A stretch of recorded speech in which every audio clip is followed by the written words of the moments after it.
back to those who have been released. I want to bring in North Carolina Republican Congressman Robert Pittenger, who worked for the release of an Iranian-American, Pastor Saeed Abedini. Thank you for being with us here today, Representative. I can't help but first remark on his wife, who we just had the opportunity to speak with, and just the hope that she has had as she went there with you to the Hill to talk to other representatives of Congress to plead for help to get her husband, Saeed Abedini, 35, a pastor from Boise, Idaho, released. And here today, and she was saying how I believe her 9- and 6-year-old were absolutely elated that there was pandemonium in the Abedini house, good pandemonium, if you will, because now Pastor Saeed Abedini is coming home. What has she told you? Well, Richard, it's been a wonderful day for the family. I talked to Ms. Abedini this morning, and she's just overwhelmed with gratitude and appreciation and just relieved, so deeply relieved that her husband will be coming home. He's been under enormous oppression over there. It's been a very difficult time from word that we've received, and we've understood some very challenging conditions.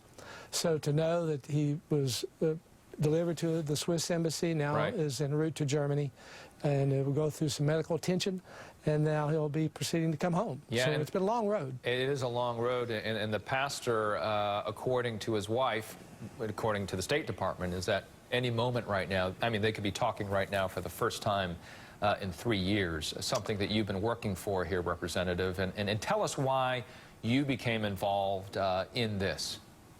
I met Ms. Abedini through Dr. David Chadwick, who's the pastor of a church here in Charlotte, Forest Hill Church, and through Reverend Franklin Graham. Both of them have been very much involved in the support of Mrs. Abedini, and we sought to bring attention to this concern and wrote letters to go to the President, to Secretary Kerry. We also wrote Pope Francis asking for him to intervene and looking for every way possible as we worked and prayed in behalf of his release and those other Americans who were also held hostage. So yes, it is a great day, a day that we'll remember.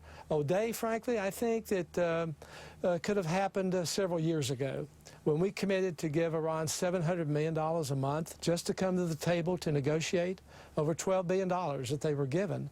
I think, frankly, that would have been a good time for a good negotiator to have said, hey, we've got some people there. But nonetheless, this is a moment to rejoice.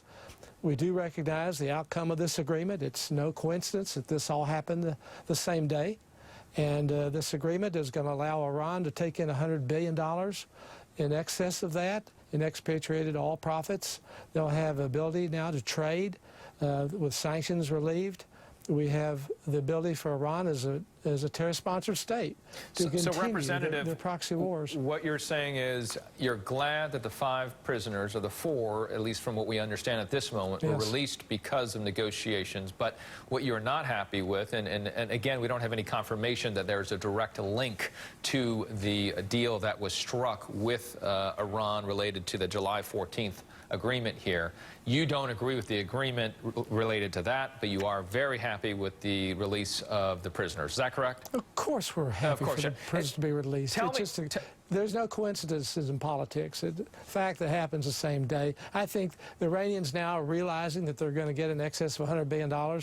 They can certainly release half a dozen of our folks, and frankly they're going to get 7 prisoners back who have been involved with sanctions, and from what we understand, this is probably related to terrorism financing. What does this mean to the religious community now to have Saeed Abedini back? Well, the Christian community is very grateful. We're grateful for all people to be released. I would support and worked hard on behalf of the Marine and the Washington Post editor as well. This is any American being held hostage. It is a very oppressive situation. So to the work and the prayers and the effort has been for all of them. All right, thank you so much, Representative. I appreciate your time today. Good to be, Richard. All right, Representative Pittenger joining us today, who has been very involved with the release of the pastor. Thank you so much. I'd like to now bring in MSNBC